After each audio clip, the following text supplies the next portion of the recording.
पुरानी कहावत है कि गलती करने से ज्यादा गलत कभी कभी हो जाता है गलती को ठीक करना। अब यही वाला ख्याल आया जी मुझे ट्रेलर देखकर ब्लडी ब्रदर्स का। अब कि क्या कर रहे हैं ये दो भाई। अब यही बताएंगे। मेरे साथ हैं actors Jaideep Ahlawat and Zeeshan Ayyub. Welcome to the show. Thank you. अच्छा, मेरा ना ये फेवरेट जॉनरा है गूफी, क्योंकि देखिए प्लानिंग के साथ स्ट्रैटेजी के साथ सही एग्जीक्यूशन पर भी आप प्लान कर सकते हैं, लेकिन गलतियां प्लान करना आई एम श्योर बड़ा इंटरेस्टिंग प्रोसीजर रहता होगा। तो वो इंटरेस्टिंग प्रोसीजर आपने कितना महसूस किया व्हाइल यू वर शूटिंग? नहीं, वो डेफिनेटली आप सही कह रहे हो कि वो बड़ा इंटरेस्टिंग होता है, क्योंकि सही चीजें करना फिर भी सही होता है, गलत चीजों की प्लानिंग करना थोड़ा सा अजीब लगता है। तो वो वर्क है इस कहानी में कि जहाँ गलत डिसीजन लिए जा रहे हैं लेकिन बड़ा सोच समझ के लिए जा रहे हैं। तो वो मुझे आपकी स्माइल देखकर समझ आ रहा है कि बड़ा मजा आया। अरे ये कैसे कर दिया यार इस कैरेक्टर ने, इतना बेवकूफ थोड़ी ना हो सकता है ये। दलजीत का character makes help for everything. Okay, अच्छा ज़ीशान, आपका कैरेक्टर ना मुझे बड़ा वो एड़ा पेड़ा वाला लग रहा है यार। एड़ा पेड़ा मतलब वो एड़ा बनकर पेड़ा खाने वाला जो होता है ना। सो पता नहीं क्यों मुझे अंदर से ऐसा इंस्टिंक्ट आ रहा है कि या तो ये जो कैरेक्टर है ना, ये लास्ट में शायद सब कुछ यही ठीक करेगा या सारी गड़बड़ इसी की वजह से होगी। नहीं देखिए, लास्ट का तो खैर क्या ही बताए कोई आदमी, लेकिन गड़बड़ जैसा अभी जयदीप ने भी बोला कि हाँ इसकी वजह से शुरुआत से ही गड़बड़ की शुरुआत, मतलब वो तो जो ट्रेलर में भी आता है ना कि वॉलेट ही भूल के आ गए साहब कहीं कहीं पे अपना, तो वो है बिल्कुल। तो एड़ा बन के पेड़ा, तो खैर आप शो देखेंगे तो आपको पता लगेगा, लेकिन हाँ मतलब है तो एड़ा, इसमें कोई शक। अच्छा, आप दोनों ही एक्टर्स बहुत कम ऐसे मतलब लाइक 3-4 लाइन में आंसर देकर खत्म कर देते हैं ना, तो मुझे ना अगले सवाल की तैयारी का वक्त ही मिलता है यार। मतलब ऐसा मत करो। नहीं, अच्छा हम इसको तो क्या बड़ा बना सकते हैं, बट वो है, वो इंटरेस्टिंग है वो चीज जो अभी चांद ने बोली ना कि एक इंसान इतना ऑन द फेस सिचुएशन को हैंडल करता है कि वो अगली बात सोच ही नहीं रहा है, उससे नेक्स्ट बात नहीं सोच पा रहा है वो कि इसका क्या नाम है रिपरकशन हो सकते हैं। दूसरा इंसान इतना सोचता है कि उसको अगले 3 महीने की बात पता है कि अगर ये आज इसने किया तो 3 महीने बाद इसका क्या रिजल्ट होने वाला है। तो ऐसे दो भाई हैं और वो कैसे उस सिचुएशन से बाहर निकलते या नहीं निकल पाते हैं, वही कहानी है। और ज्यादा इसकी येड़ा बन के पेड़ा खाने वाली बात है, इस कहानी में ना इतने उतार चढ़ाव होने वाले हैं कि आपको समझ नहीं आएगा कि येड़ा कौन और पेड़ा कौन है। अच्छा, दो भाइयों की बात हुई तो ये दोनों भाई एकदम पोल्स अपार्ट पर्सनालिटी है, ठीक है। अब मुझे समझ नहीं आ रहा कि कौन किसे झेल रहा है। आप माँ बाप की गलती ज़ीशान को झेल रहे हैं या आप झेल रहे हैं ये इतना खड़ूस भाई कहाँ से मिल गया, I don't know. But the chemistry and वो जो आंखों आंखों में कॉन्वर्सेशन चल रहा है ना, दैट इज वेरी इंटरेस्टिंग। सो अगर मैं ये कहूँ कि ब्रीफ जो आपको मिला था इस कैरेक्टर के लिए, दो भाई हैं, वो ब्रीफ क्या था अगर मैं कुछ शब्दों में आपसे पूछूं? ब्रीफ नहीं, सीधा स्क्रिप्ट ही पकड़ाई गई थी। ऐसा अच्छा, ब्रीफ नहीं किया गया था, सीधा उन्होंने स्क्रिप्ट दे दी थी कि ये कहानी है और एक बार पढ़ के दिखाओ, बताओ हमें क्या सोचते हैं उसके बाद। और जब वो पढ़ी गई तो फिर उसमें वो होता है कि आप उसको एक बार शुरू करते हो फिर खत्म ही करके उठते हो। तो वो भी एक बड़ा इंटरेस्टिंग एक तरह से वो एक रीजन बनता है कि आप इस कहानी से पढ़ते हो बोर नहीं हुए तो आप ये कर सकते हो। तो बहुत सारी जिस तरह बताया कि इतने टर्न्स एंड ट्विस्ट हैं कि वो आपको बोर नहीं होने देते पढ़ते वक्त। हर बार कुछ नई घटना हो जाती है और आप किसी नए जोन में चले जाते हो, तो वो इंटरेस्टिंग था। अच्छा ज़ीशान, ये बताइए मुझे, जब आप स्क्रिप्ट पढ़ रहे थे, जैसे ये कह रहे थे कि इन्होंने तो ऑन अ गो पूरी स्क्रिप्ट खत्म की, but while you were reading the script, तो कौन सी डिस्कवरीज आपने की, या मतलब जैसे होता है ना कि मैं स्क्रिप्ट में कुछ ढूंढ रहा था या स्क्रिप्ट में मुझे कुछ मिल गया, ऐसी कुछ चीजें हुई थी?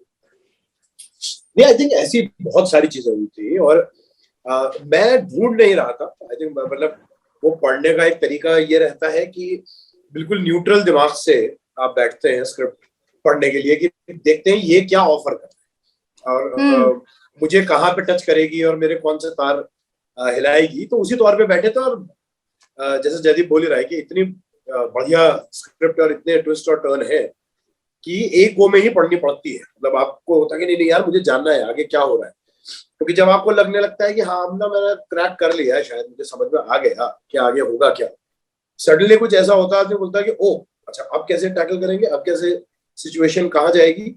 So it just keeps on adding और आई थिंक डार्क ह्यूमर जो है डेफिनेटली वो एक ऐसी चीज है कि आपको मजा आता है, क्योंकि आपको दिख रहा है कि भाई लगी पड़ी है इन दोनों भाइयों की। पर जब पहली बार स्क्रिप्ट पढ़ रहा था तब आप हंसी भी आ रही सिचुएशन पे, तो खुद ही लग रहा है कि भाई यार हंसी भी आ रही है इन बेचारों पे, पर हालत तो इन लोगों की खराब है। तो आई थिंक उसने बड़ा इंट्रीग बैठाया, और अगर एज एक्टर मुझे इतना इंटरेस्ट आ रहा है तो फिर इसका मतलब होता है कि ये एक बहुत बड़ा साइन है कि हाँ, इसका मतलब आपको ये करना चाहिए और ऑडियंस को भी इतना ही मजा आएगा। तो आई थिंक वो है। और डेफिनेटली फिर मुझे जब पता चला कि बड़ा भाई ठीक होने वाला है, तो मैंने कहा वाह, फिर तो पक्का डन, खत्म करो। फोन किया मैंने इसे, मैंने कहा भाई तू कर रहा है ना? बोला हाँ हाँ मैं कर रहा हूँ, तू कर रहा है क्या? मैंने कहा हाँ करते हैं, डन। तो ये एक बात है। अच्छा चलिए, आपने मेरे दूसरे सवाल का जवाब भी दिया था कि स्क्रिप्ट में वो क्या ढूंढते हैं आप, जो आप कह देते हैं हाँ, क्योंकि ऑब्वियसली ओटीटी प्लेटफॉर्म की बात करें या वैसे भी इन जनरल बड़े डिमांड में एक्टर्स हैं आप, होते हैं ना वो एक्टर्स होते हैं ना, बस ये इनसे हाँ करवा लो यार, फिर उसके बाद कर लेंगे जो भी चेंज करना है, बस ये एक बार हाँ कर दो। तो उस पोजीशन पर आप पहुंचे हैं आप दोनों। बाकी ओटीटी प्लेटफॉर्म का इसका बहुत कंट्रीब्यूशन रहा है, मतलब मुझे ऐसा लगता है कि like Jaideep, I am sure Paatal Lok के बाद आपके पास वो ऑफर्स की भरमार आई होगी। इवन जिशान, आपने ओटीटी पे बहुत कमाल कमाल के काम किए हैं, यू वेरी एक्टिव, और ये वो उस वक्त हुआ था जब पूरी दुनिया बंद थी, यू नो, लेकिन एंटरटेनमेंट चल रहा था। सो अगर एंटरटेनमेंट की परिभाषा, क्योंकि मैं जितना आप दोनों के बारे में जानती हूँ, आप दोनों काफी मतलब पढ़ते हैं and you have your own point of view, so अब तक का आपका पूरा एक्सपीरियंस, अगर मैं आपसे कहूँ डिफाइन एंटरटेनमेंट, वो क्या कह रहा है? आई थिंक मैं एंटरटेनमेंट मेरे लिए मतलब होता है कि जब कुछ कोई नई चीज देखता हूँ और वो मुझे मानसिक तौर पे कहीं ना कहीं कुछ नया देके जाती है, कुछ नया एक्सपीरियंस होता है as an human being, as an audience. तो वो अब मुझे बहुत इंटरेस्टिंग लगता है। वो मेरे दिमाग में वो एंटरटेन होता है बेसिकली जो आपको एंटरटेन करे, मतलब in the sense okay okay, हाँ मैं समझने की कोशिश कर रही हूँ। ऑलराइट, दिमागी तौर पे हलचल होनी चाहिए। दिमागी तौर पर हलचल। ये बड़ा इंटरेस्टिंग हुआ है, ये कुछ अलग हुआ है, ये कुछ नए तरीके से दिखाया गया, अलग नहीं हुआ तो नए तरीके से दिखाया गया है, तो वो एंटरटेनिंग होता है। लवली। सुशांत? हाँ आई थिंक मतलब वही बात है कि एंटरटेनमेंट जो है, आई थिंक अगर मतलब चाहे मैं फिल्म देख रहा हूँ, नाटक देख रहा हूँ, किताब पढ़ रहा हूँ, कुछ भी, उसमें अगर मेरे और वो जो क्रिएशन है उसके बीच में एक मेटाफिजिकल स्पेस अगर एक क्रिएट हो रही है, कुछ बन रहा है, एक रिश्ता, तो जैसे वो कई बार गलत परिभाषा एक आ जाती है एंटरटेनमेंट के। लोग जब हम बात करते हैं आमतौर पे, कि उनको लगता है कि अरे यार एंटरटेनिंग बनाओ। एंटरटेनिंग का मतलब ये नहीं है कि सिर्फ कॉमेडी हो, एंटरटेनिंग का मतलब सिर्फ ये नहीं है कि हर चीज एंटरटेनिंग है जो मुझे एंगेज करे। एक कोई बहुत स्लो पेस, बहुत सीरियस चीज हो सकता है, अगर मेरा रिश्ता बन जाए तो दैट इज एंटरटेनमेंट फॉर। तो आई थिंक उसकी मैं तो यही परिभाषा रखता हूँ कि मेरा मुझे एंगेज कर ले, मेरे अंदर आ जाए वो कहानी थोड़ी सी, और मुझे थोड़ी अपने अंदर इन्वॉल्व कर ले, और मुझे लगे कि मेरे आसपास वो चीज घट रही है, तो I am entertained. And I think as an audience हम एंटरटेन होते हैं when we are managed to figure out something different, कि ये कुछ अलग था, you know, जब कुछ नया सीखने को मिलता है, कोई नई टेक्निक समझने की इच्छा होती है, तो लोगों से फोन लगाते हैं, यार वो कैसे किया उन्होंने, मे बी कलर पैलेट को डिफरेंट यूज किया हुआ, आई डोंट नो, तो वो होता है। अच्छा, now coming back to your looks, आप दोनों के, जयदीप आपकी लुक पे तो बहुत मेहनत हुई है, बहुत हैंडसम लग रहे हैं आपकी, तो मतलब वो पलटी मार रहे हो यार लाइफ में आप बहुत शानदार। सो आपका कैरेक्टर स्टाइलिश दिखना था। जुशान, आपके लुक पर भी काम हुआ है, क्योंकि आपको यू नो वो जो डिफरेंस दिखाने के लिए, I don't know, I am just assuming कि थोड़ा सा पीछे लेकर आए, क्योंकि वो एक लुक देना था। एम आई गोइंग करेक्ट, या खुद सोच रही हूँ?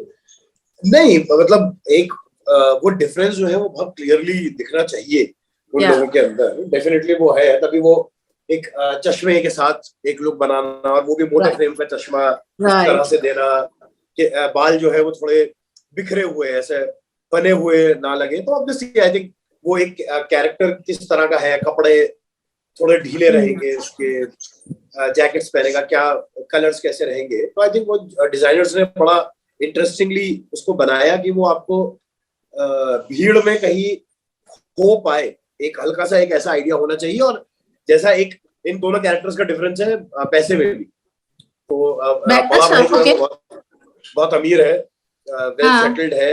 एक्चुअली छोटे भाई को भी दुकान खरीद के उसी ने दी है किताबों की, कि तू चला। छोटा भाई किताबों की दुकान चलाता है। तो आई थिंक एक उसके हिसाब से, कैरेक्टर के हिसाब से लुक जो है बनाया गया दलजीत का भी, और जक्की का तो खैर बहुत ही बढ़िया बन के आया है। तो हाँ, मतलब वो आप सही पकड़ रही है, वो सोच समझ के डाला गया। अच्छा जयदीप, आप मतलब मुझे लगता है अब तक जितने भी कैरेक्टर्स आपने किए हैं, इसमें तैयार होने में सबसे सही वक्त लगा होगा, नहीं? नहीं, ज्यादा वक्त नहीं लगता था, क्योंकि बालों को बांधना है पीछे, ऑलमोस्ट रेडी। तो नहीं, मैं थोड़ा सा घुमा कर पूछ रही थी कि मतलब ऐसे शीशे में देखकर ऐसा स्वैग आ रहा होगा ना थोड़ा। हाँ, वो फील अलग होता है जब आप उस लुक के साथ, जनरली वो लुक बड़ा रफ लुक है, बट उसको आप क्लीन लुक के साथ रख के then you wear something very corporate type look, so वो combination interesting. Thank you so much, thank you, thank you. Bye bye. 92